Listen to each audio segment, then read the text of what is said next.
Good, good. Angelo's in the building. Hello, Angelo. What's happening? Drew, Edward. Right on, right on. All right. Just giving it a few more minutes, guys. Let people kind of trickle in here. All right. So we got some people we're all over the board here with what people know about crypto and Bitcoin. Let's see. For myself, I'll kind of just talk about myself here for a second. Antonio here has been educating me religiously, but he did it so softly with a nice touch. He did not go so hard. I mean, how some people in religion, they find this religion and they just like try to drill it into you. They're like, you gotta go with this religion. It wasn't like that with Antonio. He was just like, what do you know about Bitcoin? And then and so we started having a great conversation about it. I told him I would research it and I would look into it. So that's what I started doing. And the more that I dove into it, because I've been introduced to cryptocurrency by other people for years now. And for myself, I personally was like probably a lot of you guys who was like kind of just foo-fooing it. You heard it was a scam. You heard it was risky. You don't want to lose your money. You don't want to get into that kind of thing. So I was like that. So when I first really started getting serious about looking into Bitcoin was at about 20,000. And then it dropped down to about 19, 18. And I was ready to pull the trigger. But I just didn't know enough information. So today, for you guys out who are at a 2 or who are at a 0, I hope this gives you guys enough information. I hope this gives you guys comfort. I hope you guys can walk away from this conversation that we're having today feeling a little bit better and a little bit more willing to take the dive into getting into this, because personally, I think this is going to be the transformation all time of wealth transfer in our lifetime. There is like, it took me a while to get here. Isn't that right, Antonio? It took me a while to get here, but once the light clicks for you guys, it's over. It is over. You guys will be all in. And I'm not here to scare you, but I really believe that we have a very, very short amount of time. Like, you guys are in right now and it's good. It's not too late. But come 100 days from when our new president is in office, things are going to start moving super fast. So you're going to want to start getting this education, get this information, get this knowledge, have at least an understanding of what's happening, because our world is getting ready to change. Our financial system is getting ready to be flipped on top of its head. It's going to be something that you do not want to get left behind in. So I'm really glad that you guys took charge and at least put yourself in this conversation. And hopefully after this, you walk away going into other conversations and get even more educated, because there is no going back, guys. This is going to be what revolutionizes our financial system. I guarantee you. Anyways, without further ado, I think we're about 5 minutes out. I think we can start going ahead and getting into it. I want to introduce Mr. Antonio Pagano. Hello, Mr. Antonio Pagano. Mr. Antonio Pagano is a great friend of ours. I actually was introduced to Mr. Antonio Pagano through Homa, who's actually, they are really good friends of each other. And Homa and Antonio are both UCR, or they're both professors at the university, right? So Antonio has taught with thousands and thousands of people. He's given lots of speeches. So you guys are actually so fortunate to be able to get this out of this guy right now, right here. You guys are going to have the opportunity to drain questions out of this guy. He pours into you. He has a passion for AI. He has a passion for Bitcoin. And I know you guys are going to be so blessed after you guys have listened to this presentation. He put together a really nice slide deck. I'm going to try to ask him questions, because I'm actually pretty selfish, because I still have a lot of things that I want to learn and I want to know. So at the end, if you guys stay long enough, you guys want to ask questions, feel free to do so. But Antonio has made speeches all over the world. This guy travels probably more than I travel. And you guys, if you know me, you know I like to travel. How we really connected really well, how I felt, is that Antonio is my Italian brother. So you guys gonna listen to a true Italiano here speaking to you guys tonight. So get ready for this. Thank you, Antonio. I'm gonna go ahead and let you take the floor, and thank you guys for joining us, and let's rock. I just have to say a few more things about Antonio. He is the author of 2 books that are sold internationally, and he used to be the dean of UC Extension, and now he's a professor at UCLA. So it's such a pleasure and honor to have you here tonight, Antonio. Let's begin. I'm so excited. Thank you. Thank you so much for you, Dishawn and Oma. I mean, after this great presentation, I feel a lot of pressure right now. So I hope I will deliver on your expectations. We have a lot of contents. However, this is just the beginning. My goal tonight is just to open a door, like to make you think about these 2 huge topics that are changing our world in a different ways, but very connected. And then, as Dishawn said, it's up to you to educate yourself, to learn, to understand, to ask questions, and to go deeper, because these are really incredible innovations that are going to disrupt, and have already done disrupt our world completely. So I will start with sharing my deck. And we have time at the end for a Q&A, and hopefully I can answer your questions. So we have 2 parts of our webinar. First part is about AI, and the second part is more about Bitcoin. They are both, as Dishawn said, my passion, and on both I authored 2 books recently. The reason I did is because I would like to share with the world my knowledge, my skills, and most importantly, my passion for this topic. So without further ado, let's start. Very quickly, we have 50 minutes at this point, so a very short time.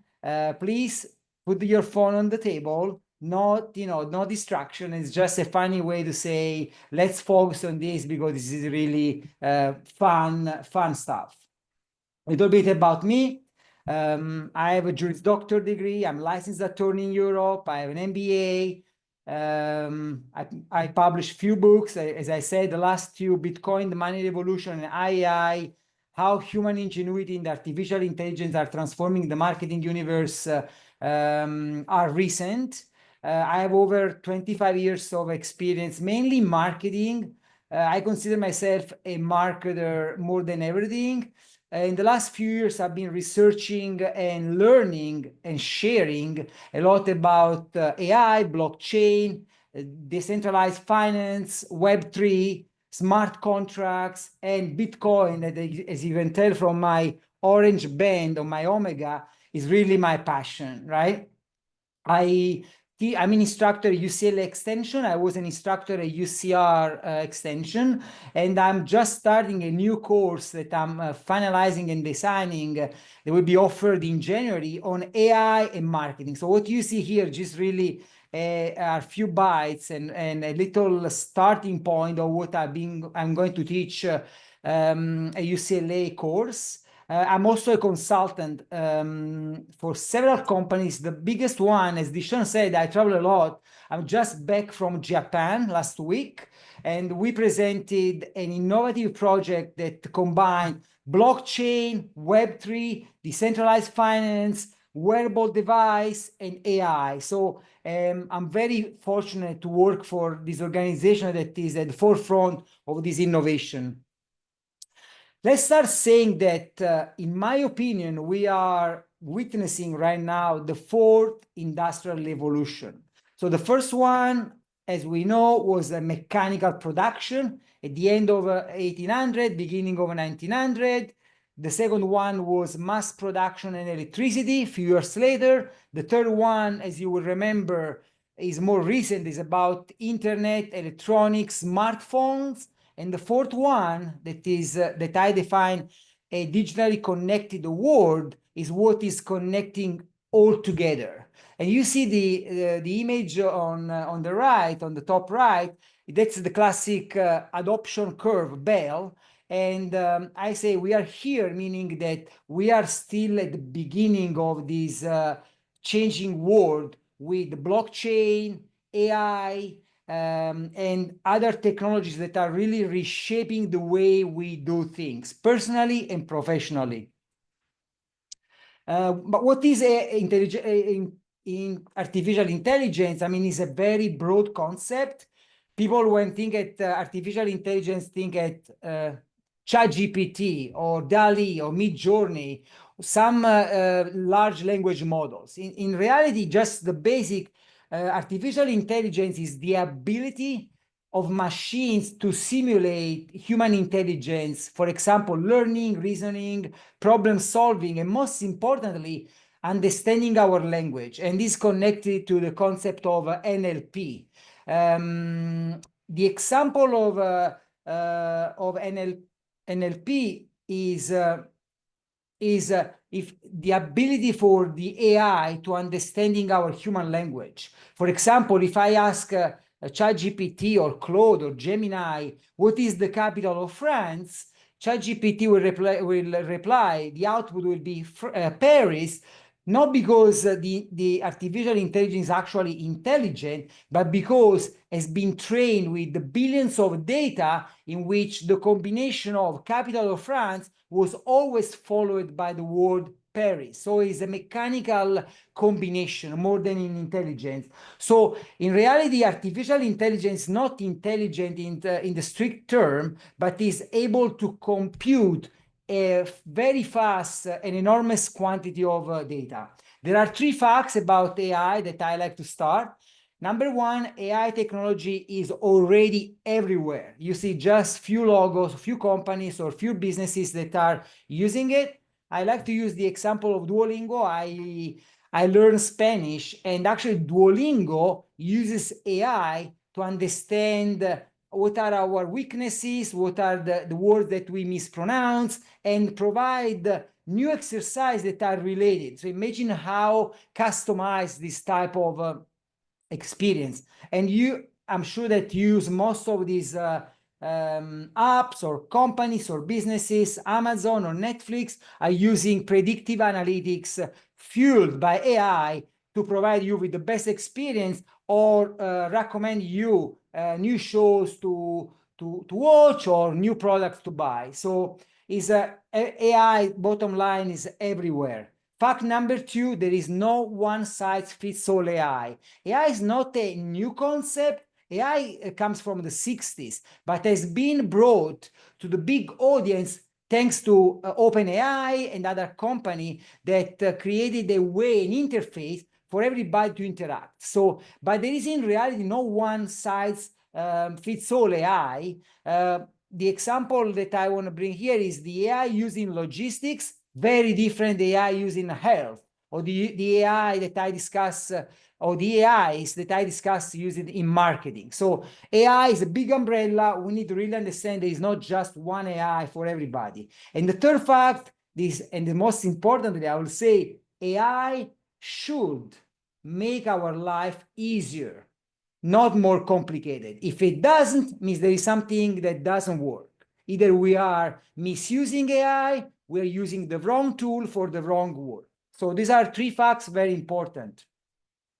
What is a large language models? The simple explanation is a system trained on billions or a vast amount of text and data, right? The example that I use is ChatGPT, Gemini, Claude, are all AI that are being trained with the millions and billions of information, documents, and facts that the AI is able to commute. And the example of the capital of France is exactly the results of this training. And natural language processing is technology that fuels these large language models. For example, when you use Alexa or Siri or Google Assistant, those are systems that are powered by NLP, or natural language processing. We need to also be careful of the results that the AI. One second, I'm so sorry, Antonio. What was the difference between LLP and NLP? It was on the slide, but I missed that part. What's Yes, the? LLM is a large language model, right? Okay. Like ChatGPT or Claude or Gemini. And NLP is a use rule based that helps the machine to understand our human language. For example, Alexa understands our communication, even if they have, someone has an accent like I do, Yeah. because it's been trained to understand and detect human language. Most importantly, to also answer in a natural language way.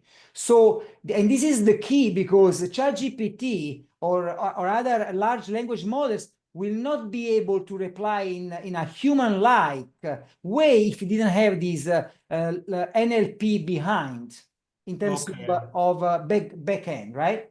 Got you. And who created those? The LLM and NLP? Was it the one company? Was it Open AI? Was it Gemini? They all have their own models? There are different models trained on different data sets. For Okay. example, ChatGPT, they release constantly new models, has developed their own algorithm and their own large language models. Claude is developed by Anthropic. Gemini is developed by Microsoft. There is Google, etc. So basically, each LLM is different. For example, OpenAI also developed DALL-E, that is a visual, image to text to image large language models, and quindi is able also to generate images, or Midjourney or Stable Diffusion are all different companies. In some case, they have both different models. Okay. Okay. Got you. Thank you. Absolutely. And so very important is that AI or LLM are not always right. They can generate hallucinations. For example, when I wrote the first draft of my book, High AI, I remember a lot of examples of case studies, so user cases that I asked the assistant to generate. It seems correct, it seems real, but in reality were made up. So they are called technical hallucinations. Or very important is to understand that the system, because are trained, they are also biased. Bias means that they are preconceived instructions on how to respond. For example, if I ask ChatGPT, hey, I have a headache, can you give me a medical, advice? ChatGPT will most likely respond, in general, headache can be caused by several causes, and remember to consult your medical professional, because it has been biased, or the same for legal advice or financial advice, has been trained or biased to not provide specific information for liability reason, for, because things are changing constantly, etc. So the image that you see there was created by Gemini, that is basically Google LLM, and the system was so biased when it was asked to generate images of Nazi era soldiers. The system was generating images of women or African American soldiers or Asian that actually were not corresponding to reality, because the system was biased to be fair, politically correct, etc. So this is our extreme results that we need to be aware when we use these very powerful tools. I want to introduce a very interesting concept. I don't know if you are familiar with the term disintermediation. The disintermediation means remove the intermediary, cutting out the middleman, right? It's a concept that Bitcoin, that we will discuss in a few minutes, has been introduced in the entire financial system, cutting off governments, central banks, corporations with these peer-to-peer transactions, right? So the same concept of disintermediation I apply to AI, that is basically disintermediating business, right? So AI is disintermediation in business. And what that means that with AI, we are eliminating, or we are using in a different way, a lot of middlemen. Like, for example, communication agencies. for example, social media specialists, for example, copywriters, for example, expert in digital strategy, right? So AI allows us to remove or use less or use in a different way a lot of these components that we use in marketing or in business, right? For example, smart contracts or content automation or social media campaigns. So AI allows us to streamline and to make everything faster and more efficient. Yes, yes. Hey, let me ask real quick. Can you guys put in the chat who uses AI right now in your business or in your daily life? If you use AI, put 1 in the chat right now.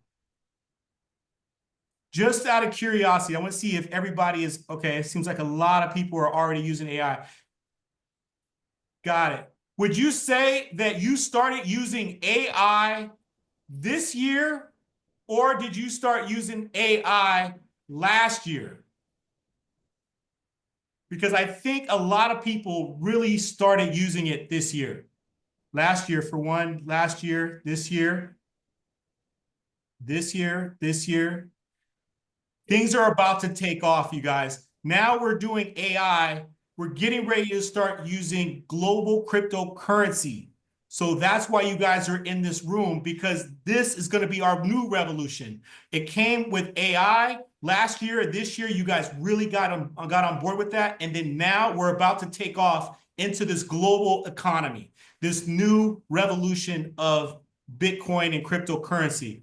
I just wanted to see where everybody's head was inside of the room. Adriano, Antonio, sorry, keep rocking, man. No, actually, it's very interesting. Thank you for interjecting the concept. I saw that 100% of people that in the room are using AI. And this is very interesting. And if we would have done the same survey or the same request, same question, only a few years ago, it would be probably 5%, right? Yeah. So, or less. So it's very interesting is how this technology is advancing in terms of adoption.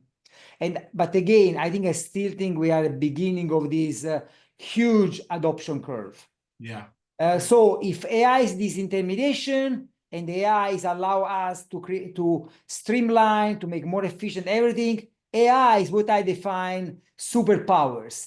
This week I have a webinar that a free webinar at UCLA Extension that I called AI superpowers, right? So I personally think that AI for not just marketers, a little bit for everybody, for every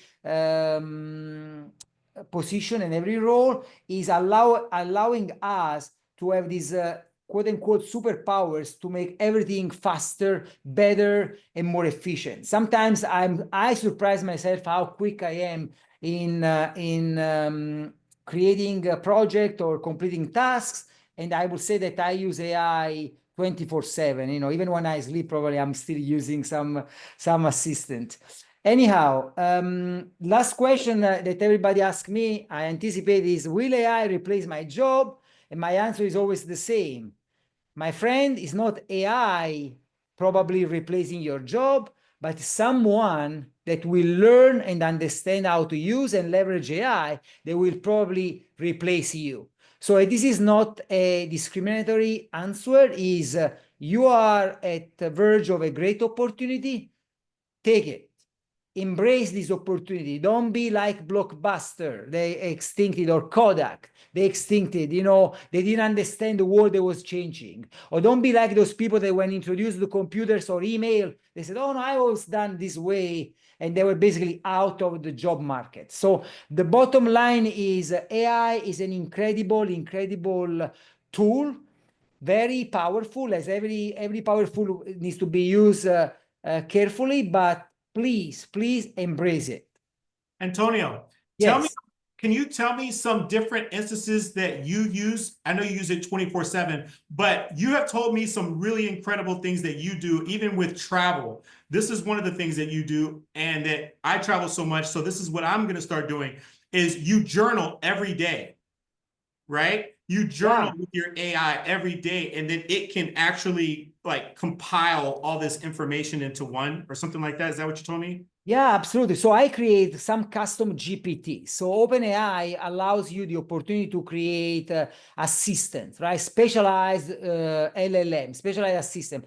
For example, referring to the what Dishawn was asking, when I went to El Salvador, in my Bitcoin journey, I created an assistant. It's called Bitcoin Chronicles. I can even show you. And every day I was basically journaling very quickly, very, without taking care about misspelling, and the AI that I trained before leaving create everything streamlined and create a recap of every day. At the end of my trip, I asked the AI to create an article using all the information to create the social media posts. And actually, the idea is to create even a book using those information. So with one input, you can see how I streamlined and I made incredibly efficient and fast a lot of activities. So, and I can share with you all the assistants. I have an assistant for almost everything. For my consulting job for company A, I have an assistant for my AI marketing course. I have an assistant for benchmarking analysis. So what I do, basically, I train them. So I don't need every time to recontextualize my query. And the system is learning from my feedback. Right? It's QA training. So very interesting. Bottom line, and then we can move to the second part of our conversation. AI is a superpower, and it's up to you really if you want to use or you want to make it your kryptonite, your real weaknesses, right?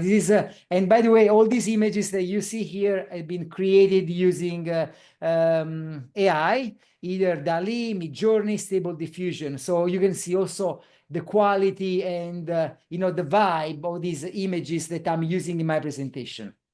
Yeah, I think right now, what I learned from you so far, Antonio, is I think we should be using and incorporating as much AI as possible. Like what I did learn from you is you need to create your own custom that gets to know you, right? Let it know everything about you so you can help it help you, right? So Antonio has used it to help him write a book. He uses it to help him travel. You can use it for, like, if you're a business owner, let it know that, hey, I'm a professional at this. Know this about me. And so it can start learning you and gearing its information so that it can assist you. I mean, just try it out. Like, let it start seeing what you're like, because the sooner you can do that and customize it, it's going to make your life easier. It's going to know how to help you. It's going to be your actual assistant. This is what you need. Like, what's going to be coming up, how I see it, is we're getting ready to get into, not right now, but they're already creating this, are these bots, actual real robots. So think of it as, right now, it's in the brain form, because even looking at his image right here, there's an actual robot, right? We're going to have actual robots who are assistants, who are going to be able to do all these kinds of things that you wanted to do for you. So you got to start learning these prompts. You got to start learning how to talk to it, how to get it to do what you want it to do, right? So that is one of the things. Creating my own chat bot is one of the things that I'm really heavy on, that I learned from Antonio. So going into using OpenAI to help you create your own bots is going to be huge, guys. So thank you, Antonio, for diving into the AI portion of this. Let's get busy, right? We're gonna start talking about some money. Yeah, we're talking about Bitcoin that is more than money. Much more. But I want to say, as follow up on what Dishawn just said, that on this week, on the 12th, there is a free webinar offered by UCLA Extension, where I will basically talk about how to create a custom GPT and something even more unique, how to create your own large language models. Actually, you don't create, you download on your computer to use an LLM without internet, without paying a monthly fee, without issues of privacy and security. So if you are interested, it's an hour webinar, totally free. offered again by UCLA Extension that is always the forefront of innovation. They asked me to develop a new topic, and I think this will be very, very interesting. At the end, there is a QR code that you can just scan with your camera, and you can sign up for the free webinar that is actually in 3 days from now. Very, very interesting topic. Awesome. Awesome. Definitely look forward to seeing that. Thank you. Absolutely. So what happened when the intelligence of AI meets the decentralization of Bitcoin, right? So you see, I create that image, and basically what happens is that together they pave the way for an entirely new world, an entirely new era of trust and transparency. And behind this, there are two technologies. One, we saw NLP and AI and large language models. The other one is the blockchain that will take, another full webinar to discuss. That is an incredible technology that is also behind Bitcoin and other, of course, crypto assets. So to start the Bitcoin part, I think we are pretty on time. I was pretty quick. I apologize if I bombarded you with information, and I hope that despite all this amount of information and my accent, you are able to still, understand and connect the dots. At the end, the pitch deck will be available, so we will share with all the attendees. So don't worry if there's something that was not clear 100%. You will be able to focus with the pitch deck, at your own time. So disclaimer, not financial, recommendation. This is no financial advising. So everything we say here is, again, to open a door, to invite you to educate yourself, right? It's not financial advising. As I did with Dishawn and Homa, I will never tell them what to buy or what to do. But what I did is planting the seed and say, hey, look into this technology, hey, look into this innovation, right? The same I will be doing here. So the first question that, I always make a joke and say, I went to law school and I didn't learn about money. I went to business school, I didn't learn about money. Where should I go to learn about money? And the answer is probably in a webinar, right? This is kind of ironic, but it's also interesting because the world is changing. So what is money? People think that money is the dollar bill or the coins they have in their pocket. No, that's a currency, right? Money is a tool that facilitates trade, so exchanges, and serves of a measure of value, right? There are three main functions of money. They come from Aristotle, and the one is the medium of exchange. So is something that we use to exchange value, right? The second one is the unit of accounts, so provide a standard measure for pricing of goods and service. Imagine if we have to price everything in a barter economy, in eggs or in cows or in houses, would be impossible. So is a unit of account. And the third one is a store of value, that should, in the case of fiat currency, does not maintain value over time for future use. So you know that in a barter economy, if you have eggs or you have milk or you have a cow, these are assets that are spoiling after a certain amount of time. But you know that if you store that value in something that you can keep and use in future use, that's one of the main features, again, of money. Think of money as a universal tool that everyone agrees upon, right? And help us to exchange skills, exchange energy, exchange assets, exchange goods, right? It's something that we agreed upon. In reality, the dollar bill is a representation, is an IOU that represent this collective agreement, right? But this is so if you read my book about Bitcoin, the money revolution, you will see that one chapter, the first chapter, is about what is money, right? I want to, Dishawn, please feel free to jump in if you have any question about this. Real quick, because I know that before I started learning all about this, I didn't understand the terminology of fiat. Fiat. Can you kind of explain what fiat means or what it is, fiat currency? Yeah, fiat comes from Latin. means money by decree or because I said so. So it's money that is backed up by government promise. Initially was backed by some other assets. In the most famous is gold, right? In the Roman Empire was backed up by salt. That's why it's called salary, comes from salt. So from an asset that gives value. In reality, fiat money is a promise, an IOU. So it's the government that is promising to, initially was promising to exchange that piece of paper, right? The promissory note in gold.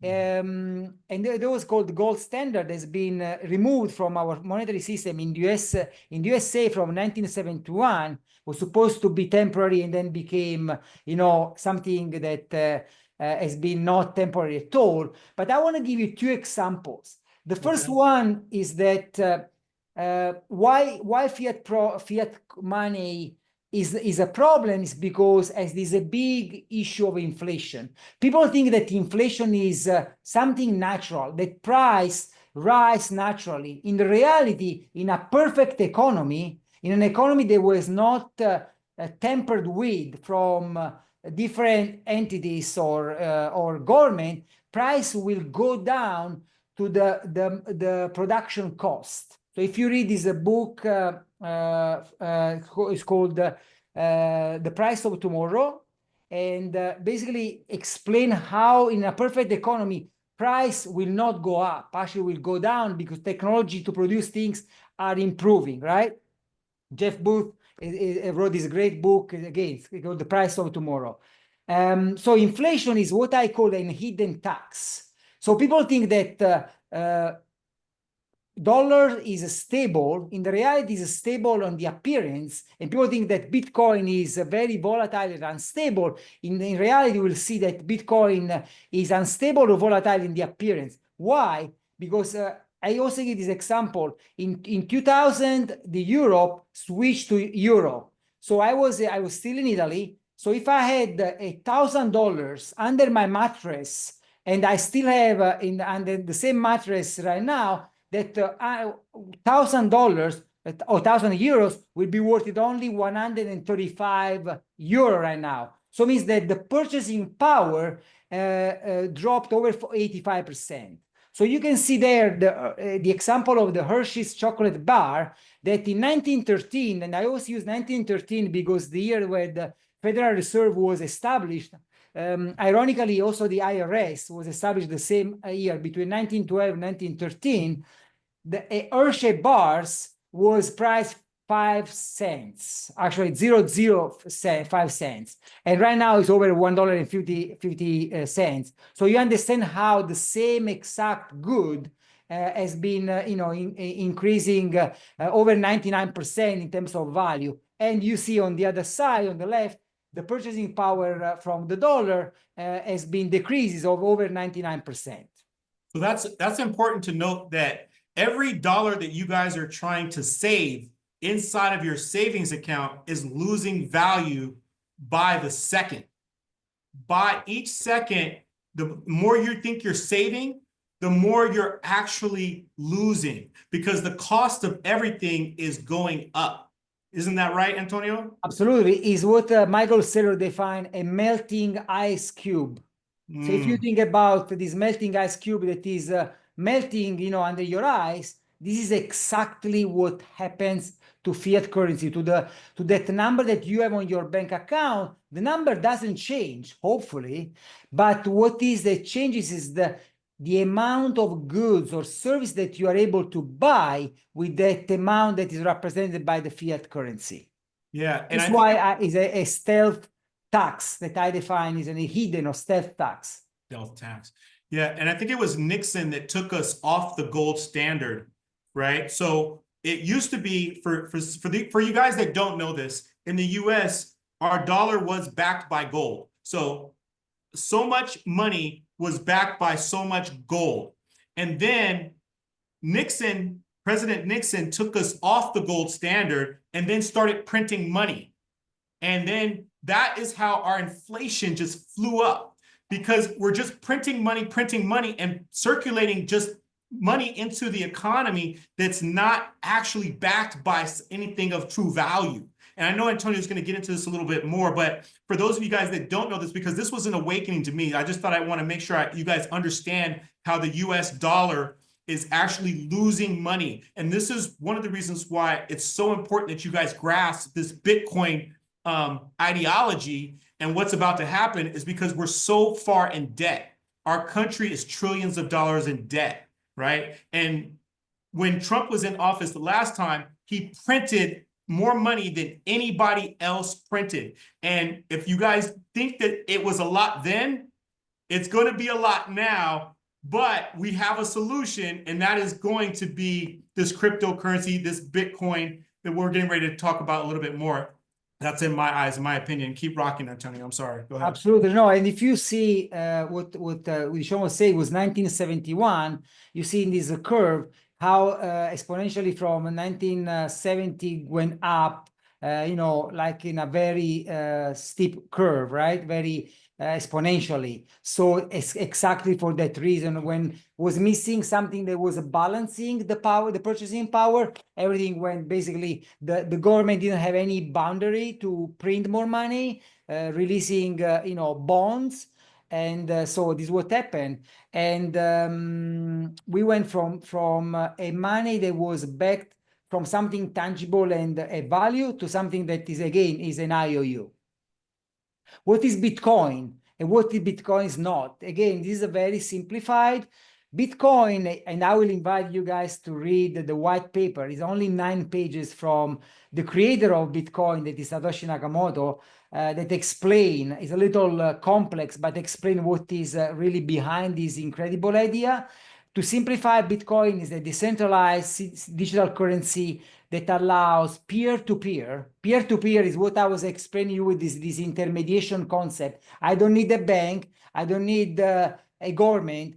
I don't need an escrow company. I don't need an insurance company. I don't need a credit card company. Anybody that is allowing me to transact. Why? Because there is the technology of blockchain. So it's this peer-to-peer transaction without the needs of an intermediary, right? What is not, this is my favorite part, is not controlled by anyone. Not even Satoshi Nakamoto, that nobody knows who is, that is over a million Bitcoin, or what they are defined whales, right?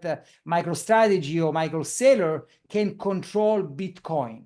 So I can send Dishawn a fraction of Bitcoin, they're called Satoshi or a Bitcoin, in a nanoseconds with a very low transaction fee, basically without any permission from anybody else. So this, you can understand how this is changing completely the way we see money, we see value, we see exchange of energy. Hold on, you went over that really. Oh, they're gonna talk about it right now. I got ready to say, here it is, the creator. Go ahead. So yeah, that's one of the most fascinating part about Bitcoin. Nobody knows who created. Some people say there was a group of people. Some people say that was a cyberpunk. Some people say that it was the CIA. In the reality, nobody knows who is behind. And the most interesting part is that from the first block that was created in 2009, what is called Genesis block, until today. So Satoshi Nakamoto, this is the name or acronym that this person or group of people use, mined over, as I said, over 1 million of Bitcoin. They will be worth today $100 trillion, and those coins has never been touched. So that's the most fascinating part. So and is also adding a great story to this innovation. Again, as I said, was created in 2009, and since then has been growing around 65% compound gain each year. So you understand? Yes. Oh, go ahead. I don't want to cut you off. Go ahead. Sorry. No, I was saying, I was using another example. If I would put $1,000 or 1,000 euros at that time in 2009 right now will be worth it $100 billion because right now Bitcoin, let's call, is around 100,000. Right now it's around 97,000. So you can multiply, and at that time was 1 cent or 5 cents. So imagine the increase in value that Bitcoin had during these 15 years. Yeah. Everybody put a chat in the put a 1 in the chat if you own any Bitcoin right now. If you own any Bitcoin, go ahead. Just out of curiosity, how many people own Bitcoin right now? Doris, check you out. Right, Robert. Wait a minute, Dishawn. I thought you said nobody should share this information. What just happened here? Well, he's asking if you own, not how much you own. That's right. Well, you know what? That's not what I heard, Antonio. He was telling me no. No, again, not financial advising. Never, ever, ever share with anybody your private keys. I wouldn't even share how many Bitcoin you own because you know, that's a I was private about to put my information. passcode in there. But yeah, absolutely. So Dishawn, how many people owns Bitcoin? You are muted. It looks like we have about half the room on some kind of Bitcoin so far. 1, 2, 3. Wow, that's great. Hey, also, you guys, if you want help being able to set up your own exchange, I'm willing to help you guys out. We can jump on a call like this and we can do that. So if it's something you're interested in, I can help you set up your exchange. I helped Doris set up her exchange just this weekend. So it's pretty easy. And I'll walk you guys through the whole process. All right. And that's something we'll just do to give you value for free. Everybody needs to get into this game. Sorry, go ahead, Antonio. No, absolutely. And if you want, Dishawn, maybe in the future we can set up another webinar to discuss a little bit more in the technicalities. You know, how to open your account on an exchange, how to buy your first portion or hopefully Bitcoin, how to self-custody your Bitcoin, how to transfer on your wallet, etc. Nice, nice. So as I said, the technology that is behind Bitcoin is the blockchain. That is a very complex concept, but the way I explain is a public, decentralized, secure ledger, right? So Satoshi Nakamoto solved the problem of double spend. That is basically the ability for people to transfer value, in this case money, from peer-to-peer without the ability to resend the same amount of money over and over. And the way he did, and again, blockchain is everywhere. It's in almost in every industry, from logistics, finance, health, marketing. But the way Satoshi used the blockchain is basically said, if I put this information in a way that is public, everybody can see, and is secure, and everybody cannot change, basically, there is no way that party A can send the same $5, for example, to party B and send the same $5 to party C, because everybody knows that party A transferred those $5, is registered, recorded in the public ledger of the blockchain. Now that that $5 belongs to party B. Now party B eventually can transfer the same $5 or portion of it to someone else, right? So the blockchain is a very interesting concept that is beyond, again, these 4 industrial revolution that I will invite you to discuss. We don't really have time right now, but it's just a bite to understand that behind Bitcoin, there is the blockchain technology. And how Bitcoin works, I made this image again using AI. Imagine that Bitcoin is this transparent, piggy bank that everybody can see, but in reality, nobody can take and can tamper it, right? Nobody can break this piggy bank. But in reality, the fact that everybody can say the blockchain piggy bank allows this system to be the most transparent, decentralized, and secure system. So the Bitcoin main blockchain is the most secure computer system in the world. Is hundreds, if not thousands of times more secure than Amazon, Google, Meta, etc., Microsoft system together. So why? Because it's decentralized all over the world on these what they are called nodes. So Bitcoin, fueled by the blockchain, has this incredible ability to be transparent and is pseudo-anonymous. So people think that Bitcoin is anonymous. In the reality, the public address is not associated to a person or to an ID, but in reality, that address is associated to someone specifically. So you can see the address and you can track the entire 15 years of transaction in the blockchain. In reality, technically, you don't know who that public address belongs to. So it's not really anonymous, but it's what technically is called pseudo-anonymous. And this is a very quick, we don't need to go through each line, but it's different between fiat currency, the money by decree, the money the government says so, and Bitcoin. The bottom line is Bitcoin is the best, most secure, most transparent, untamperable money ever invented. And I believe that is much more than money. There is a philosophical concept, there is a freedom concept, there is a financial concept. So again, when you have the pitch deck, you can go through each line, but the bottom line, Bitcoin is the perfect money. And also this slide that I'm very proud of, I really like the layout with this Viking, with this warrior, with the Bitcoin shield, is just another way to say, hey, a lot of things that maybe you heard about Bitcoin are not really true. And at the end of each chapter of my book, there is a specific debunking Bitcoin myths. For example, this one, is Bitcoin mining terrible for the environment? In the reality, it's the opposite.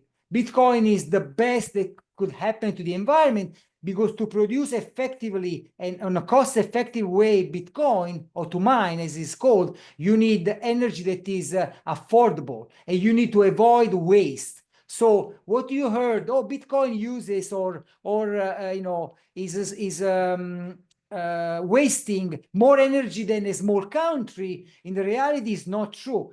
Actually, Bitcoin uses a lot of energy that is produced for the specific needs, number one. And number two, to mine effectively Bitcoin, you need energy that is very affordable. So the miners are using energy that is from renewable sources, or they find a way to avoid waste. So actually, it's actually the opposite. And so you see other myths like illegal activities, no intrinsic value, Bitcoin is a Ponzi scheme, it's too volatile, it's too complicated, are all aspects that if you really understand, again, my goal tonight is open that door. If you research, you educate yourself, you understand that not only are not true, but most time are just the opposite. You know what I found really crazy, Antonio, is all these people were telling everybody that it was a scam, right? Even the government, even big institutions, and you guys will be amazed by all the companies who own Bitcoin. Not just companies, but actual countries. Whole governments own Bitcoin. And what I'm thinking right now, what I learned is that these governments and these countries are buying this Bitcoin to be able to then go around and sell it to you guys as retail.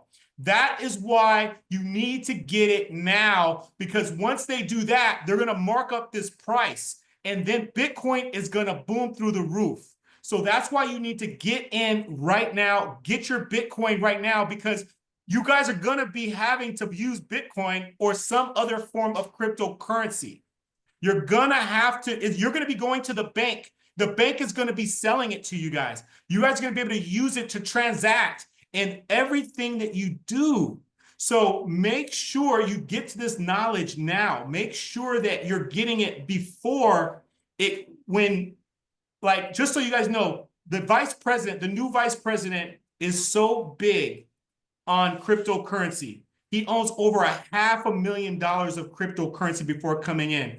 Trump is also very big on cryptocurrency. The regulations are going to come down, or the regulations are going to start. There's no regulations right now on it.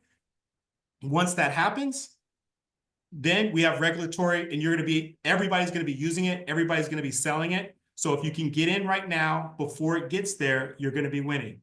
That's my philosophy. So go ahead. Absolutely. And there is a bill that Senator Lamis is proposing in the first 100 days of the new presidency. Yes, That yes. is to use Bitcoin as strategic reserve asset. Yes. The goal is to keep and transfer the over 200,000 Bitcoin that the US government already owns and custody, and buy around 200,000 Bitcoin per year. So for a total of 1 million of Bitcoin. Actually, there is a forecast from Michael Saylor that says that if the US government will buy 6 millions of Bitcoin by 2045, it will have a value of $85 trillion. Just to give you a point of reference, the actual public debt in the US is around 35 trillions. So we're talking that if the US government will purchase, and they could because they print money from nothing in the reality, buy up to 6 million of Bitcoin, the value in 2045, because the goal is to hold this bill is to hold for over 20 years, for at least 20 years, will be worth 85 trillions if the appreciation is what the biggest expert are seeing, like Michael Saylor. So this is very quickly, and I know we are running out of time. This is how to start with Bitcoin again. There is so many steps, but the goal is educate yourself, start small. Again, I'm not here to sell my book, but my book is made for people that don't know about Bitcoin as a specific chapter on how to start. Two stories that I love. One is about Bukele in El Salvador. I've been visiting El Salvador in the last few months. Actually, I will be transferring and moving to El Salvador for a little bit soon. And President Bukele, that is a very innovative leader and is a visionary, adopted 3 years ago Bitcoin as a legal currency, and actually El Salvador has been working and reinventing their own country around increasing security and Bitcoin. So I will I will invite you to research a little bit more about Nayib Bukele and this incredible El Salvador story. The other story, the other user case or incredible stories about Michael Saylor and MicroStrategy. Very briefly, in 2020, during pandemic, MicroStrategy was an organization of less than $1 billion, around $900 million in terms of value, with $500 million in cash flow. In their reserve assets. So Michael Saylor, that is an MIT engineer, realized that, oh my God, this money is losing value every day. In 5 years, will be worth less than half. So what he did, he studied all the different opportunities, and he decided to buy the first $450 million in Bitcoin. Right now, MicroStrategy has over 400,000 Bitcoin that are worth several $billion. And their stock increased 1,000 times, 1,000x more than NVIDIA, more than Microsoft, Meta, etc. So this is another story that I will invite you. One is on the nation side, and one is on the corporate side. I will invite you to research on if you haven't really looked into it. Risks and challenges, everything has challenges. Again, volatility, I think, is more a feature than a bug. But in the reality, if you see Bitcoin as a short-term investment, I will say rethink about it. I see Bitcoin as a medium and long-term way of store and increase your value, right? So it's not a speculative asset as other cryptocurrency can be. So my way is look at Bitcoin as something to store, to put that melting ice cube in a freezer. And actually, instead of staying as it is, this ice cube is growing. This is how we'll use as analogy. Instead of a melting ice cube that in a little bit will be gone, is an ice cube that is growing and is getting stronger and bigger. Again, look into other,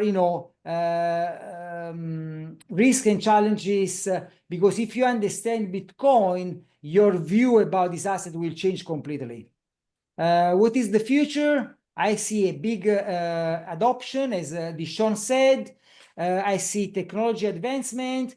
I see, for example, layer 2, that is a way to transfer Bitcoin in a very fast, for example, Lightning, very fast and inexpensive way. I see global financial inclusion. I see a way to support people that are unbanked, billions of people around the world. So that's why I said Bitcoin is not just the perfect money, it's not just an investment asset, is as much more. Is philosophical, is freedom, is decentralization, and is much more. Very quickly, we're almost at the end. What is the call to action? Again, very proud of this image as well. Again, created with AI, is learn more. Again, I open the door, walk in that room, explore, educate yourself. Try to find reputable sources. I mentioned some books like The Price of Tomorrow, Bitcoin Standard. Find people that are like-minded. If you want, check out my book. Again, you can see here what are my next steps, right? What are my recommendations? As I said, the first QR code is the free webinar offered by UCLA Extension, and is actually on the 12th. So this week, I will strongly invite you guys to attend, because I will go much more in details to what it is really, how to create your own custom GPT and how to create, an LLM on your machine. The second QR code is my newly created AI and marketing course. It's called AI Technologies in Marketing, Tools and Applications. And the other QR codes that you see on the right, one is about my AI and marketing book, AI. The other one is the Bitcoin book. To conclude, in the end, so I was able to put together these two topics, right? These two topics of AI and Bitcoin, and I think they are two sides of the same coin in this disrupted and changing world, with the future of where technology empowers individuals. So AI as blockchain, as Bitcoin, should empower you, should not make, as I said, your life more complicated, right? And if you understand these incredible tools, your life will change. And again, I'm not here to pitch you any product, to sell you anything. I'm just here to share my enthusiasm, my excitement. And again, I know I'm repetitive, opening that door. Up to you to walk in that room, explore, learn, and educate yourself. Excellent. Thank you so much, Antonio. Thank you. What a beautiful presentation you put together. And you guys, just so you know, his book goes a lot deeper. Like, his book will go into talking about helping you really truly understand even deeper how this whole system works and how we got here. That's what I really liked about your book. It really broke it down to helping me, like, from ground one, starting me out and building me all the way up. That is with the Bitcoin book. The AI, you didn't even talk about your book with the AI. He used AI to help him. Well, how do you say? I wouldn't say it helped you write the book, but it was like your companion. Can you kind of talk about your high AI book?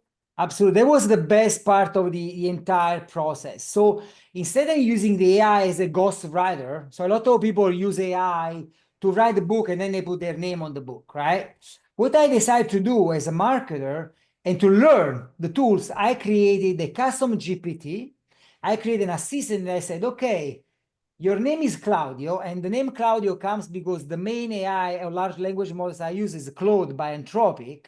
And GPT is because the generative pre-trained model, right? So your name is Claudio, your last name is GPT, and you will be my companion. You'll be my co-writer. If you look on my book, they are both names. It's Antonio Pagano and Claudio GPT. And the way actually the actual book is narrated in the voice of Claudio. It's also a funny, like semi-serious stories. Claudio is complaining because I'm the visionary, and Claudio is doing the hard work, the heavy lifting.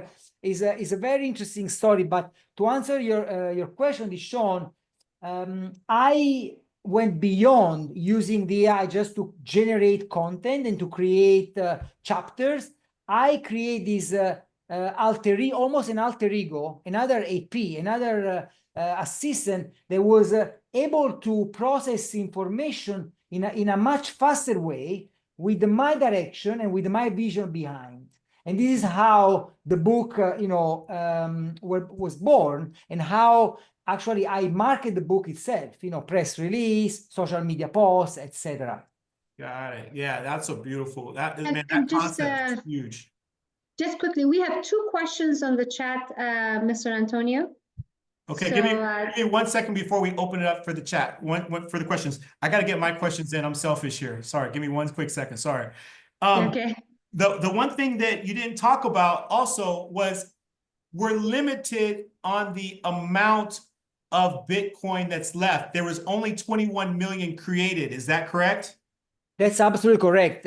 I didn't go to the details about uniqueness of Bitcoin. There are 2 aspects. One is very scarce. It's the only scarce asset on Earth. There is only one other asset that is scarce. This time. Time is limited for everybody, even for Jeff Bezos or Elon Musk. They can live longer or shorter. You can live longer and shorter, but the time of the quantity of time is limited. The other only asset on Earth that is limited is a Bitcoin that is only 21 millions. And considering the estimate of 4 or 5 millions that are lost, the 1.1 millions that is in Satoshi's wallets, there is not really much Bitcoin less.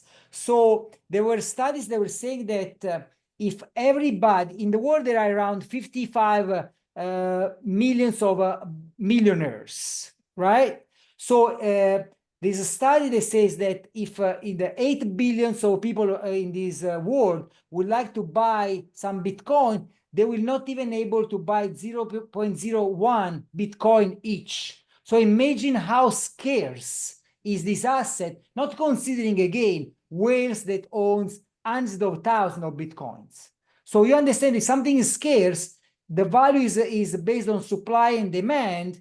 You understand that with something that is scarce and is more demand, the price cannot just go up, right? And the second aspect that I didn't discuss is called the halving, that is happening every 4 years. Halving. Halving. Right? It's cutting in half. So the blocks that are created every 10 minutes are cutting in half every 4 years. So basically the quantity right now, there are produced 450 Bitcoins per day. I have a little miner here that I hope I can, hit the block. But in general, in the entire world, there are only produced or mined technically 450 Bitcoin. In 2028 will be another halving, so will be half, 225 Bitcoin per day. In another 4 years, half of that, until the last Bitcoin will be mined in 145-ish. So you understand that if it's already limited in the amount and is created less and less and less, with an increasing demand, the price will, mathematically go up. Yes. That's really important. One of the other concepts, what I want you guys to kind of understand and take away from this is not just Bitcoin, but cryptocurrency, period. But we're talking about Bitcoin tonight, so let's stay on topic with that.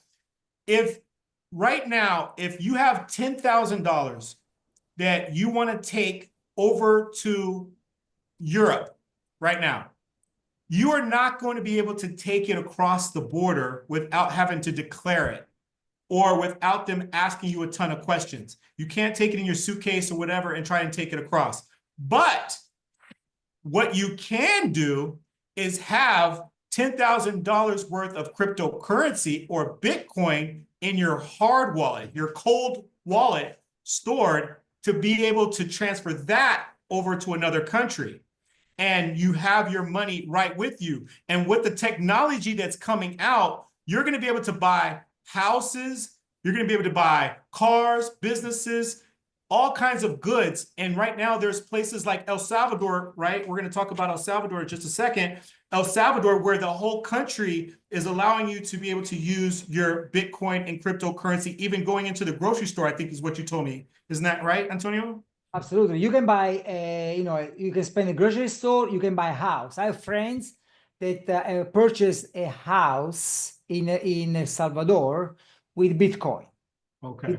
A friend of mine purchased a house for 7 Bitcoin, transfer peer-to-peer from wallet to wallet. And Dishawn, to add what you were saying, not only you can move from country to country with your hard wallet that I always recommend, take self-custody, but you can even do more. You can travel with your 12 key seeds, these 12 or 24 key seeds, without even the cold wallet, and rebuild your wallet wherever you are.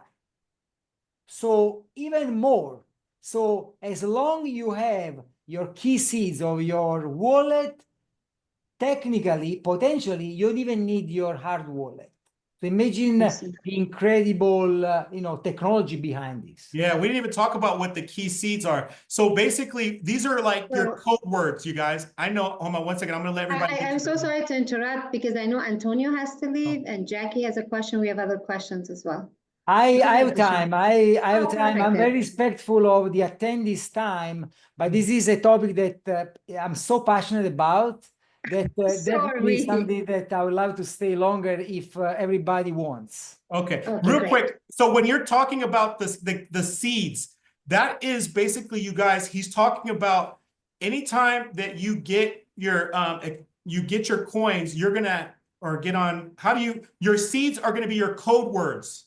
These are code words where you keep your money, right? So if you have it on an exchange, or if you have it on a cold wallet, is what we're calling it. It's basically, think of it like an external drive, right? You never want to leave your money on these exchanges where you buy your cryptocurrency or you buy your Bitcoin. You're going to get something that's secure, and you can buy these things called cold or hard wallets, right? And basically, it's going to keep your digital information, and there's going to be like 12 or 24 what they call seed words, right? These are your keys, your key seed words, and that's your passwords.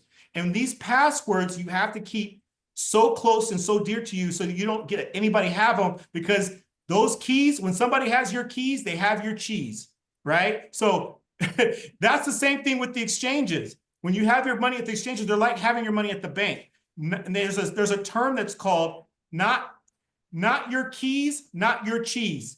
Okay, so if they own your keys, they can have the rights to your money. Basically, they can freeze your money, just like the banks can freeze your money. But when you have it on the hard wallet that you can buy, a secure hard wallet, you can take that money with you anywhere you go around the world, and nobody has access to it but you.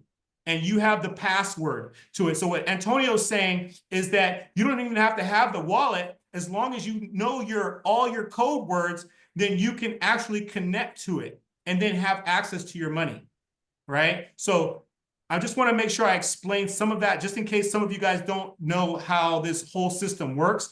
Right now, we're going to open it up for questions. You can just push under React button down at the bottom. You can raise your hand and you can go ahead and speak.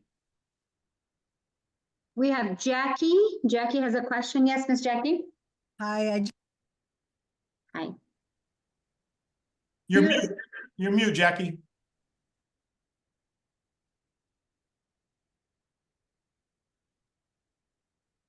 Sorry, we couldn't hear you.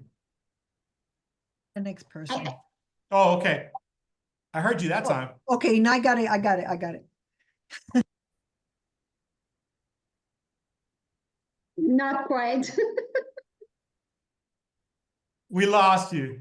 I got it. Oh, but you're good right now. Talk right now. Just talk. Okay, so I just wanted to tell Mr. Antonio, thank you for the presentation. It was very eye-opening, and I definitely want to learn more from you.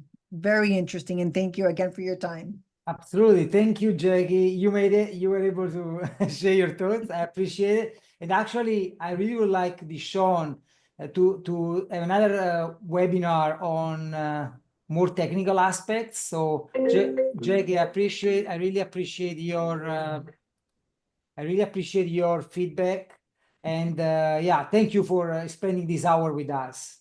Thank you. Mr. Antonio, you got so many compliments, so many great feedback on the chat. If you have a moment to take a look at it, everybody is dropping fire. There is one question. There was one question here from Dom Torello. Dom, if you're there, you want to unmute yourself to ask that question out loud. And also we have Trenton. Trenton, go ahead, ask your question. I was wondering, what exchanges do you prefer to trade on for your Bitcoins? I saw the ones you listed, but what's your primary exchange? My first one was Coinbase. I use crypto. Right now, I have I do dollar cost averaging. So I use mainly Swan. That actually offers up to $10,000 free commission. So if you guys are thinking, my recommendation, again, no financial advising, will be dollar cost averaging, means buying every week, every month, a little bit, whatever it is. Can be $10, can be $5, can be $1,000 every week. You can set up an automatic transfer from your bank account to Swan, and Swan will buy for you that amount, and then you can transfer. Always transfer, take self-custody. So to answer your question, Trenton, I use Coinbase, I use Crypto.com, I use other non-KYC exchanges, but mainly Swan. Nice, So- thank you very much. Absolutely. You said some key words that a lot of people, I don't think they understand what KYC means, Antonio. That's Can a you good explain point. what KYC is? It's a jargon for known your customer, and it's something that all the exchanges that are regulated by, in the US, from the SEC and FDIC, they need to basically identify every customer. So KYC is a process for the exchange to know who is dealing with, right? So in the basic KYC is uploading your ID, like a driver license, or take a picture. And, there are some more sophisticated identification, AI driven, but basically is a way for the exchange to have your information, and also the exchange have the obligation to communicate with the Internal Revenue Service and other agencies. So unfortunately, the ethos of Bitcoin is decentralized, but as often happened, the government wants to control or try to control. So the KYC is a way the government is asking the exchanges to identify customers.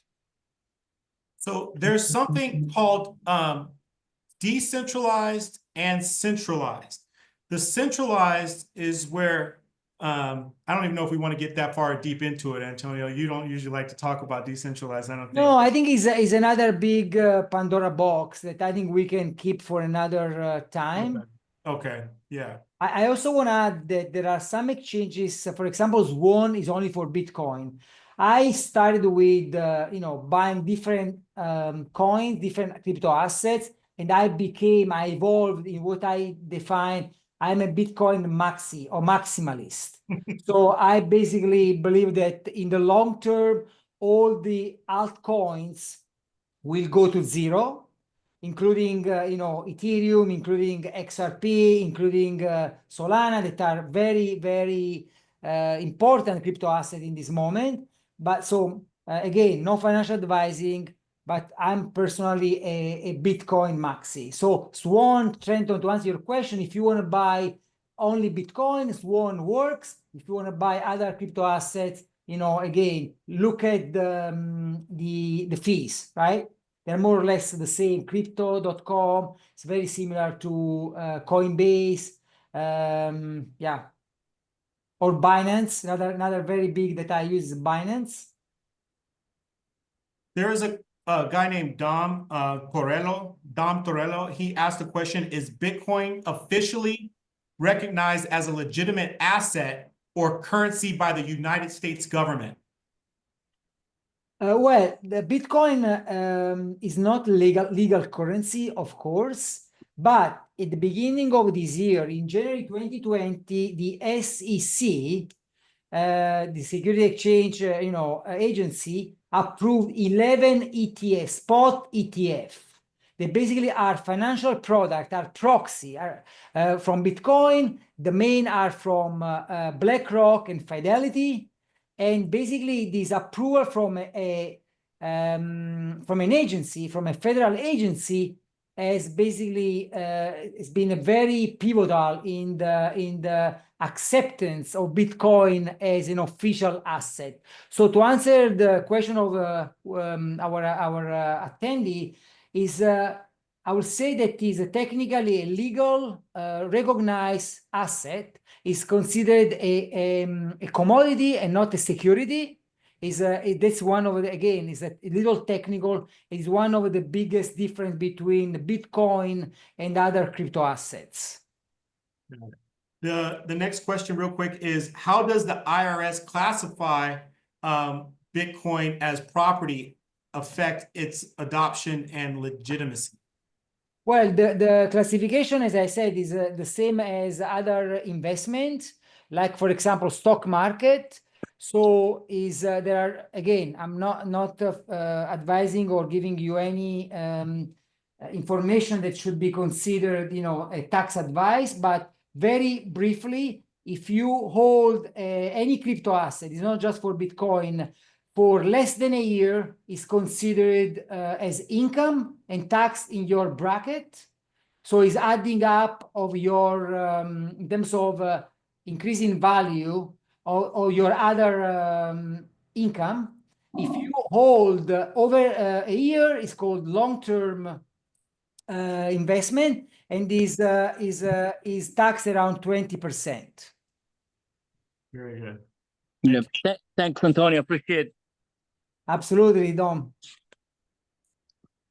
All right. Does anybody have any further questions? Because I could talk all night to Antonio. So if you guys have questions, if you're just getting into Bitcoin, if you're just getting into cryptocurrency, AI, now's your time to ask this professor right now.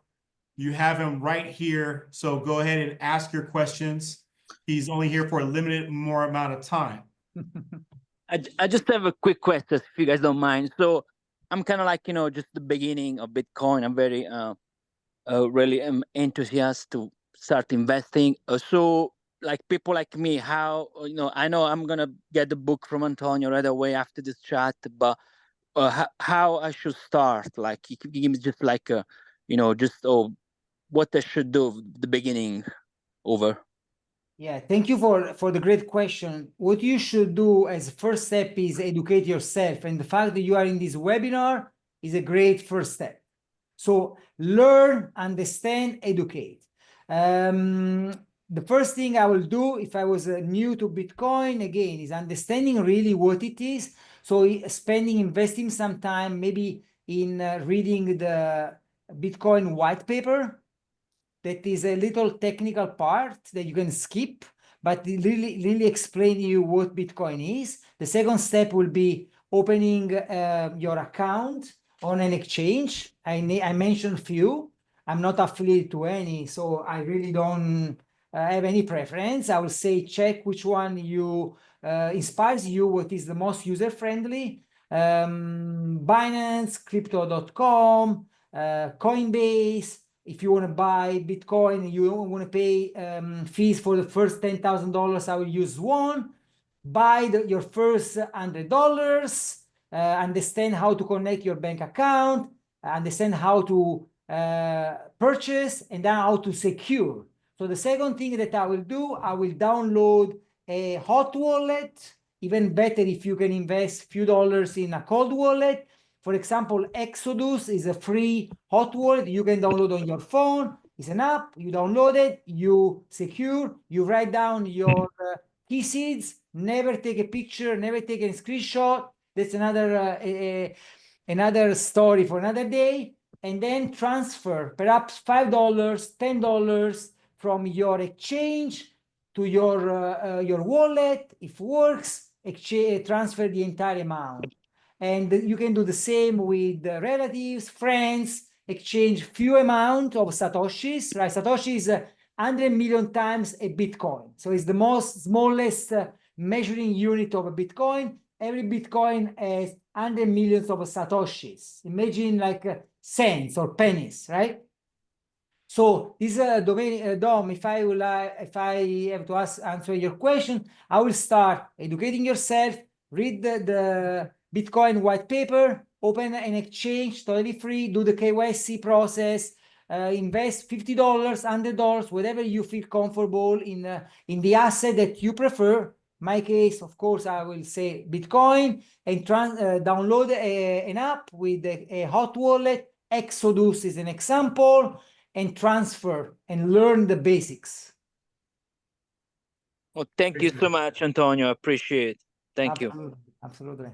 There's also, let's see the other question here. I think Trenton has his hands up, if I'm not mistaken. Yeah, I was wondering, where do you go? What sources do you use for financial information, or I guess to get your financial information in the market? Michael Saylor. You know, there is a lot of reputable sources. First thing I will say, you know, I have here just few books that I can share with you guys. This is from Safed and Amos. One is called Principle of Economics. It's a little thick. The other one is Bitcoin Standard. And the other book that I love that I was mentioning is The Price of Tomorrow by Jeff Booth. Those books, at least these two, are the Bible that I would recommend. I will say buy these books even before buying mine. But these are also more advanced. Mine is very, very basics for people that is Bitcoin 101. So this is the basic of your, let me add mine, even if I feel like very little, I feel like a microscope, you know, compared to these books. And the second is, you know, as Dishawn said, Michael Saylor is a great, you know, source of information.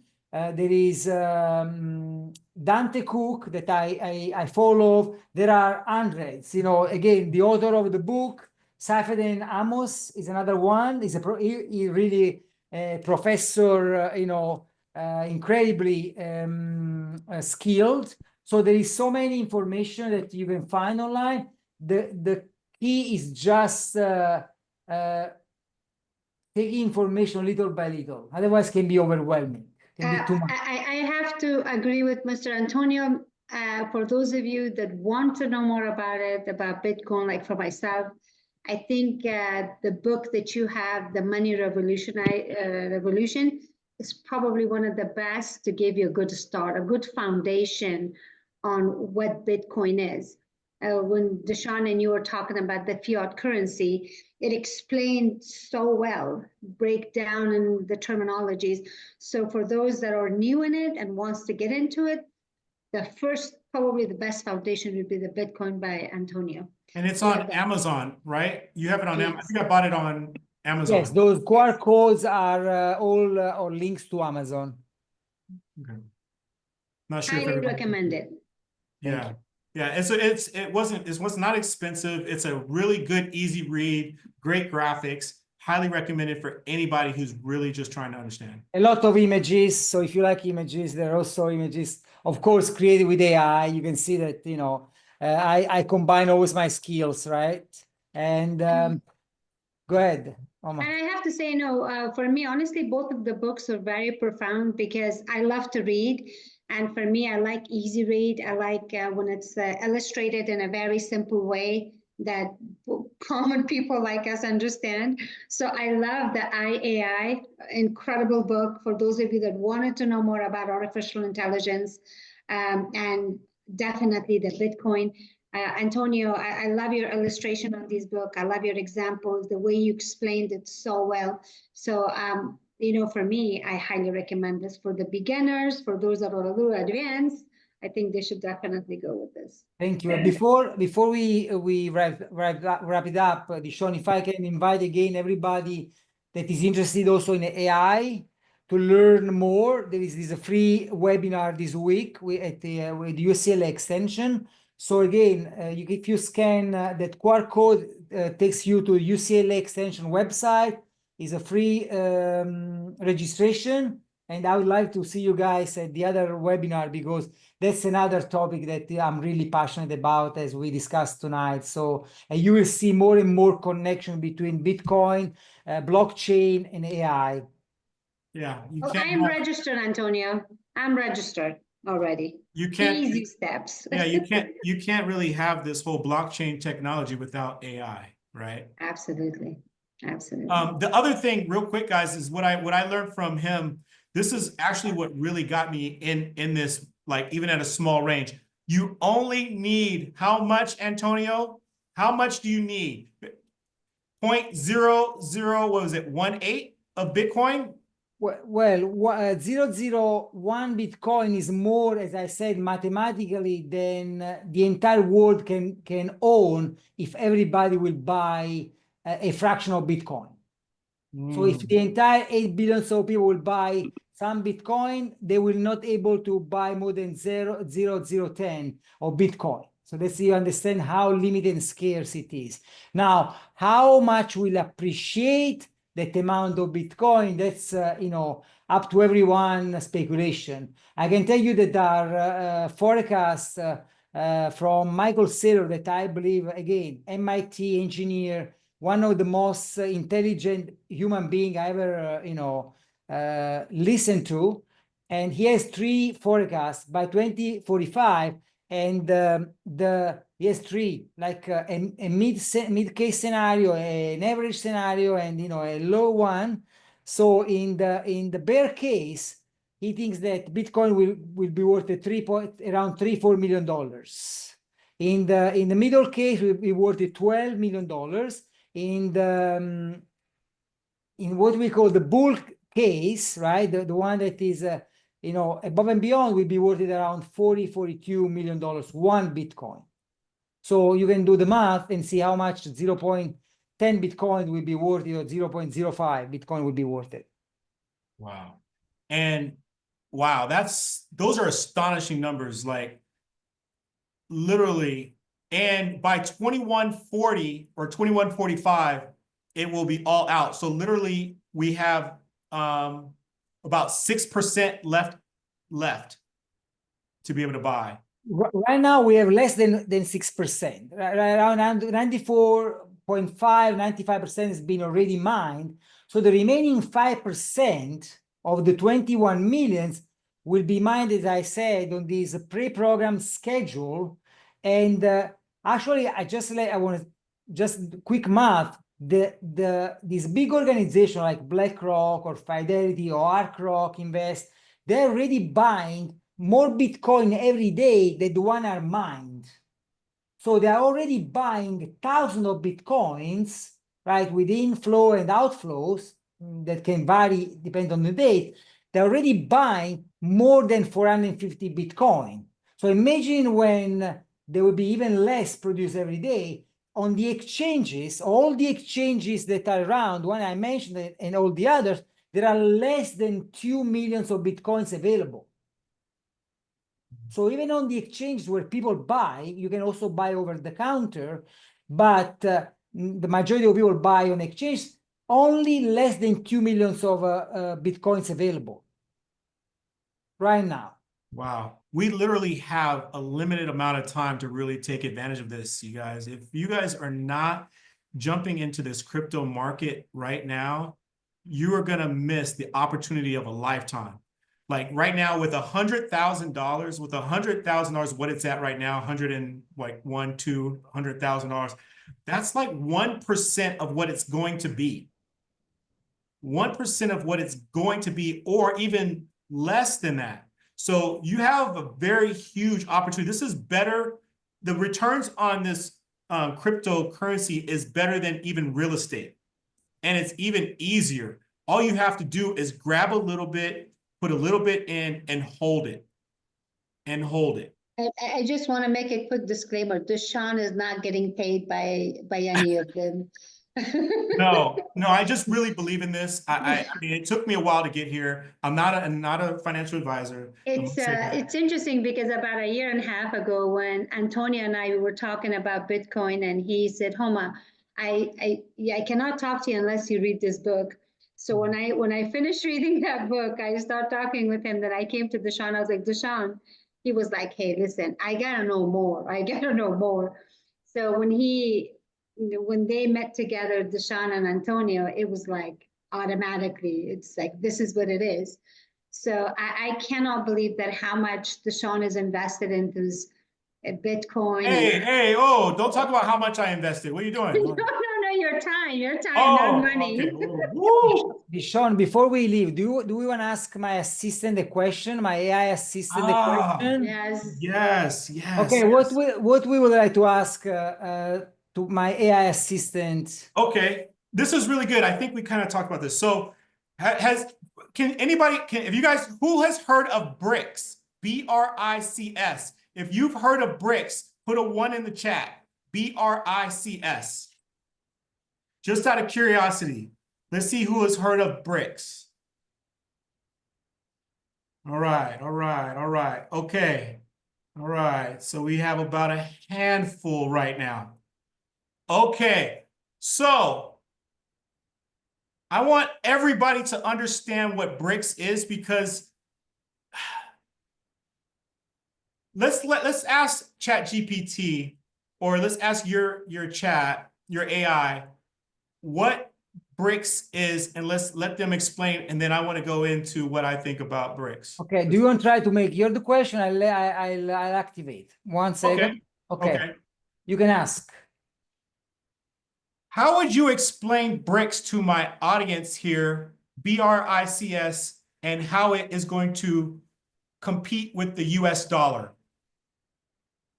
BRICS, which stands for Brazil, Russia, India, China, and South Africa, is a group of emerging economies that are collaborating to enhance their economic power and global influence. One of their key strategies is to reduce dependence on the US dollar for international trade and finance. This could involve using their own currencies or creating a new common currency for trade among themselves. By doing so, BRICS aims to create a more balanced global financial system that isn't dominated by a single currency. This competition with the US dollar could lead to significant changes in international trade, finance, and investment, as countries and businesses explore alternatives to the dollar for settling international transactions. Excellent.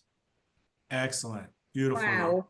I couldn't have put it anywhere better than that. So basically how this is going, guys, is we have put tariffs on these countries, and in order for them to sidestep the US tariff system and not allowing them to be able to move money around, they created their own currency. And in October, if I'm not mistaken, it was in October, I could ask the chat again to ask when it came out, but my understanding is in October is when they unraveled their new currency. And basically, this is called BRICS Pay, and they are going to be using this currency backed with cryptocurrency, which is, if I'm not mistaken, it's going to be Bitcoin and gold, if I'm not mistaken. They're going to be using this currency to rival the US dollar. So as we know right now, the US dollar is trillions of dollars in debt, right? But they're backing everything up. So they are really going to challenge the US dollar. And that's why it's really important that we all get on board with this cryptocurrency right now, because I believe our fiat dollar is going to, it's probably going to be gone with this new adoption of cryptocurrency. I think that we're all going to go to a digital currency coming up really soon. So, Antonio, you know more about BRICS than I do. I think you're the one who introduced me to BRICS. Can you kind of explain what your philosophy is on BRICS? Yeah, BRICS is start with these 5 countries. In reality now is a much larger group of countries that are associating to this concept, and basically is a little bit like the counterpart to the G10 so the most industrialized countries in the world. Actually, the GDP, the cumulative GDP of a BRICS country is already higher than the top 10 countries, industrialized countries in the world, including the US and Germany and, of course, Japan and others. So, and it's also a way for BRICS to contrast this monopoly that the dollar has been creating during the years. And there are several hypotheses and ideas about this currency or this exchange medium that they are developing. One is that they will use Bitcoin for transactions. For example, Putin just last week said that there is nothing that can stop Bitcoin. And again, not endorsing Trump or any other leader. I'm just saying that the global leaders in the world, including Putin, that I'm also not endorsing, are facing this unstoppable innovation. And so they can pretend it's not there and is wipe all the garbage under the rug, or they can embrace, exactly as I said for the AI, you can push back or you can embrace and leverage. And I think that the majority of these countries and leaders are, of course, going in the direction of understanding, embracing, and leveraging Bitcoin.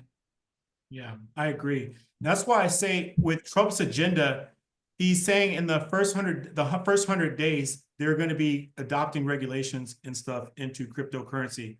And so when that happens and it's full adoption, you guys, when it's full adoption, this is when I believe it's going to explode, because when the US starts backing this and you're able to use this currency all over the world, or people are able to buy things here in the US, assets are going to be so important. You guys, right now, you want to get as many assets under your belt as possible. Get your houses, get your investment properties, get all that, because that is going to be your wealth. If you don't do it now, you're going to get left behind. So get this asset, get Bitcoin, get your cryptocurrencies. This isn't financial advice. This is just entertainment.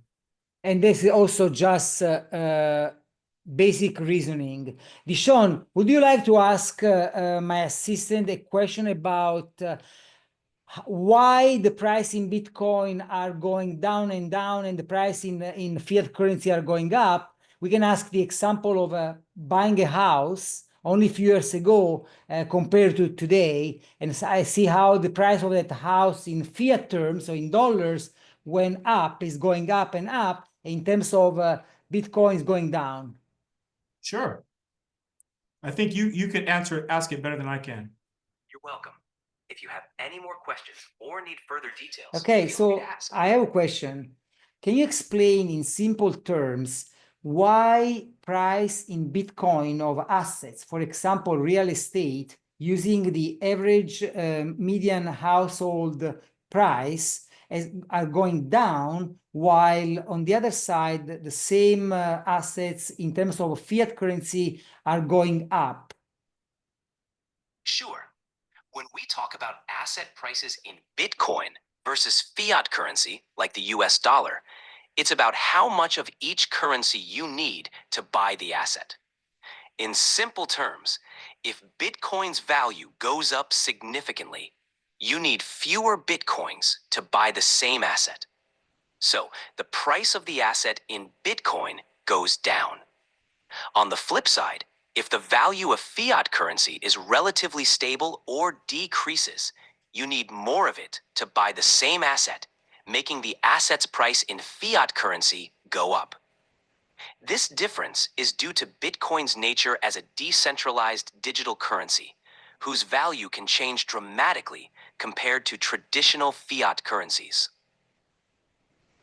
And I think it was great answer. And I posted, if you look on my LinkedIn profile, I posted this image that basically was comparing the average median price of a house in the United States that went from $350,000 to 420 from 2016 2020, but in reality in Bitcoin we went from 400 Bitcoin to 7 Bitcoin needed to purchase the house. So the house went up in terms of fiat, in terms of dollars value, but went exponentially down in terms of Bitcoin. So that's an example of why Bitcoin can be not only a way to preserve our value in terms of inflation, but also to appreciate in terms of purchasing power. Gotcha. Gotcha. Woo, that was a lot to unpack. Does anybody have any other questions? Feel free. No question is a bad question. We're all here to try to learn and help uplift each other up. You guys are in a safe place. So feel free to ask your questions right now. Feel free to ask your questions. If you don't have any further questions, we will go ahead and shut the mic off and we will conclude for the night. So feel Wow, free. this was a phenomenal presentation. This was fabulous. Mr. Antonio, I don't know if you see the chat or not, but we're getting so many, positive feedback, so many fires, and it's incredible. Let me stop Everyone is sharing, thanking you. and I can look Thank very you so quickly. much. Actually, I am the one thanking, Dishawn, Homa, for setting this up, and most importantly, everybody to attending. For me, again, this is a mission in life. I don't do for money. I don't do for hidden agenda. I do because I genuinely am passionate about these topics, passionate about AI, I'm passionate about new technology. Most importantly, I'm passionate about Bitcoin. So I'm the one thanking you guys for the opportunity to share this information. Orange peel you a little bit. You see orange, Bitcoin color is orange. So we say that when you are able to open that door, you are orange peeling, someone. So I feel happy and proud of, this possibility tonight. It's awesome. Thank So you after so this much. call, everybody should be able to have their own books written with AI, right? Absolutely. Actually, is just as a quick example, the draft took only a few hours. The revision took a few months, but for the first draft, you can do it literally in a very short time. All right. Absolutely. Well, thank you so much. Thank you everyone for joining in. Dishawn, thank you so much for always putting such an incredible workshops. And for those of you that are following us, please, I shared Dishawn's, our school group, and as well as our YouTube channel in the chat. Please follow. This video will be going up within the next couple of days. We will have them on YouTube and as well as social media. So thank you so much, everyone. Please follow us. Putting workshop like this may look like, they have a workshop, but Dishawn puts a lot of work behind it, and as well as Mr. Antonio today, you saw that. Thank you so much, guys. Thank you. Join us again and again. Next call won't be, you guys enjoy your holidays. The next call won't be until next year, beginning of next year. No. Yeah. We will be talking about travel hacking. We're going to show you guys how to use your credit cards to travel the world using your credit card, using reward points, and stay at hotels, find luxury hotels using your reward points. That will be starting the 1st of January. And then we will also be having a call on how to sue the debt collectors if you have collections or if you have negative items on your credit report. Also, after that, we will have a special guest who's going to be talking about mortgage, how to buy your first home or investing home. So we're excited for that as well. All right, guys. Well, thank you guys so much for attending. Thank you, Mr. Antonio, for your time and all your... Thank you so much. And then, Thank you. Thank you, guys. Thank you guys for coming out. We'll see you next Thank you, time. everyone. Thank you. Antonio.